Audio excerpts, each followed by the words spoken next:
Everyone, खमागणी and welcome to the world. फिर से मैं आप लोगों के सामने एक और नया रियल सुपरनेचुरल एक्सपीरियंस लेकर, और आज का जो इंसिडेंट हमारे साथ शेयर किया है ज्योति ने, जो कि इनके ही पेरेंटल विलेज का एक इंसिडेंट है।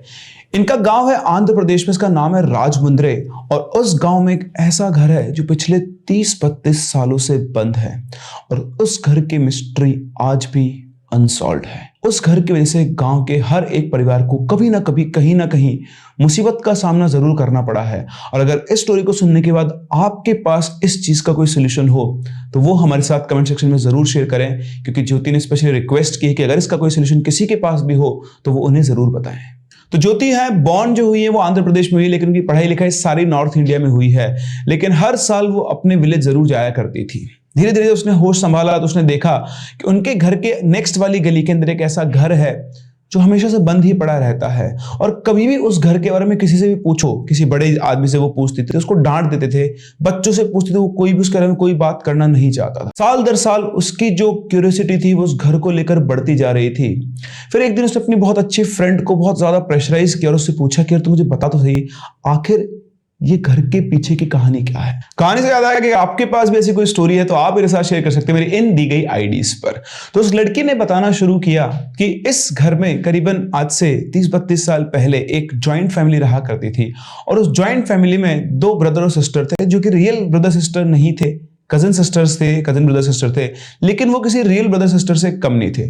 उसमें लड़का जो था उसका नाम था राहुल, और जो लड़की थी उसका नाम था चांदनी। दोनों को एक दूसरे से बहुत लगाव, बहुत प्यार था, दोनों बहुत एक साथ रहा करते थे, और दोनों एक दूसरे को बहुत सपोर्ट भी किया करते थे। वो भाई बहन का रिश्ता इतना अच्छा था उनका कि पूरा गांव इस चीज की मिसाल दिया करता था कि भाई बहन हो तो इन दोनों जैसे हो। अब धीरे धीरे टाइम गुजरा और दोनों बड़े हुए, तो चांदनी जो थी वो शहर के अंदर एक बैंक या फिर किसी कंपनी में जॉब करने लग गई, और जो राहुल था वो अपने गांव के अंदर एक जो सहकारी बैंक टाइप होता है उसके अंदर वो जॉब किया करता था। तो जैसे ही वो शहर शिफ्ट हुई, उसके शिफ्ट होने के 1-2 महीने बाद उसने देखा वो आया करती थी वीकेंड के ऊपर जब छुट्टियां हुआ करती थी, तो धीरे धीरे उसका बिहेवियर चेंज होता जा रहा था। वो एरोगेंट होती जा रही थी, फैमिली को बहुत ज्यादा इंपॉर्टेंस नहीं देती थी, और राहुल से वो ठीक से बात नहीं किया करती थी। उसने कई बार उसे पूछने की कोशिश की कि ऐसा क्या हो गया, तो जॉब ही तो कर रही, इतनी एरोगेंसी क्यों, इतना घमंड क्यों, बट वो किसी को अपने सामने कुछ भी नहीं मानती थी।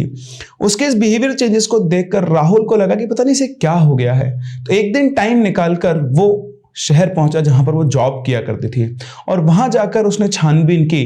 तो छानबीन करने पर उसको पता लगा कि चांदनी का किसी एक लड़के के साथ चक्कर चल रहा है, और उसने इस लड़के के साथ रिलेशनशिप की सारी लिमिट्स क्रॉस कर दी है। उसने और रैकी की तो उसे पता लगा कि वो लड़का जो है वो बिल्कुल ऐसा कोई उसको लेकर सीरियस नहीं है, और उसे लगा कि यार मेरी सिस्टर ना अपनी लाइफ को स्पॉइल कर देगी, अभी वो चीज़ों को समझ नहीं पा रही है, लेकिन आगे जाके इसकी जिंदगी खराब हो सकती है।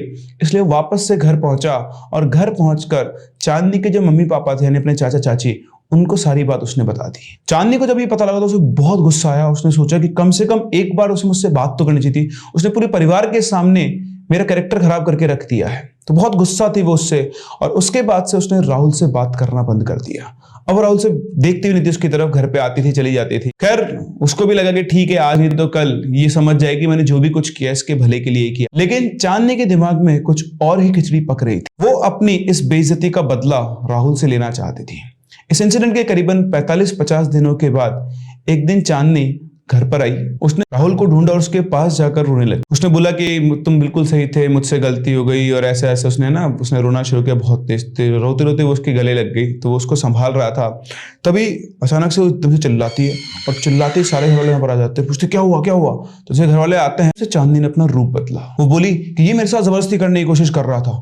इतना सुनते ही राहुल के तो होश उड़ गए। बोले तुम क्या बकवास कर रही हो। तो घर वाले बोलते क्या क्या कह रही हो तुम, ये तो तुम्हारा भाई है। बोलती हाँ मैं भी इसे अपना भाई समझती थी, लेकिन आज इसने मेरे साथ गलत हरकत करने की कोशिश की। अब सभी घर वाले एकदम से शॉक्ड थे, उनको विश्वास नहीं होता, पर वो जब बोल रही है बार बार तो उन्होंने उसकी तरफ गुस्से से देखा। बोले बदतमीज, ये क्या कर रहा है। तो बोलते कि मैंने कुछ नहीं किया, मेरे पर झूठा इल्जाम लगा रही है। तो बोलते कि हाँ हर इंसान यही बोलता है सब होने के बाद कि मैं झूठा इल्जाम लगा रही हूँ, आपको लगता है मैं इसके ऊपर झूठा इल्जाम क्यों लगाऊं। बहुत चीजें हुई और सारी फैमिली ने राहुल को ही गलत ठहराया। सब लोगों ने उससे बात करना बंद कर दिया। राहुल, उसको तो विश्वास नहीं होता कि उसकी बहन, जिसे वो अपने रियल सिस्टर से भी ज्यादा मानता था, वो उसके ऊपर ये लांछन लगा रही है। धीरे धीरे वो डिप्रेशन में चला गया, और 3-4 दिन के बाद उसने एक पेड़ से लटक कर अपनी जान दी थी। तो सारे घर वालों को राहुल से इतनी नफरत हो चुकी थी, उसके मरने के बाद भी वो लोग उसकी रोए तक नहीं, और पूरे गांव में यही खबर फैली हुई थी कि भाई जो राहुल था उसी ने गलत हरकत करने की कोशिश की थी।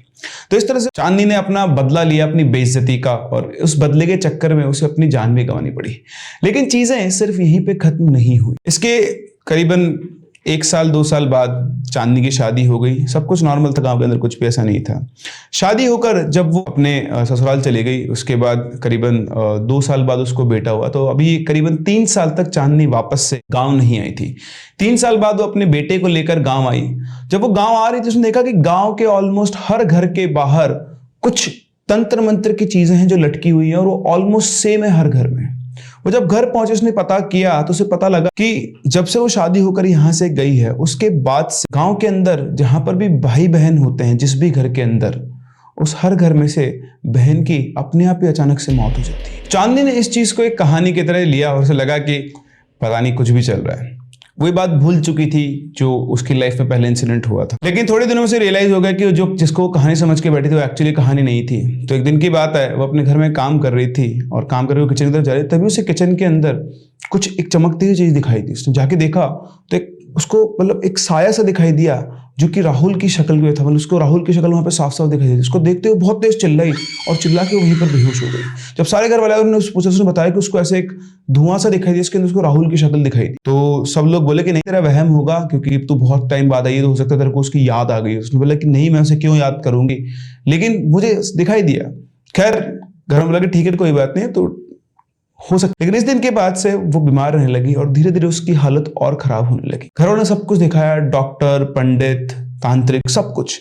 लेकिन इस इंसिडेंट के करीबन 20-25 दिनों के बाद अचानक से उसकी डेथ हो गई। उसकी डेड बॉडी के ऊपर जो गला था, ऐसा लगता है कि किसी ने उसको गला दबा के मारा हुआ है। हाथ के निशान थे, लेकिन कोई सुराग नहीं था, कोई कुछ नहीं था कि उसे कौन मार गया है। ये इस गांव की 15वीं मिस्टीरियस डेथ थी। इसका रीजन कोई नहीं ढूंढ पाया।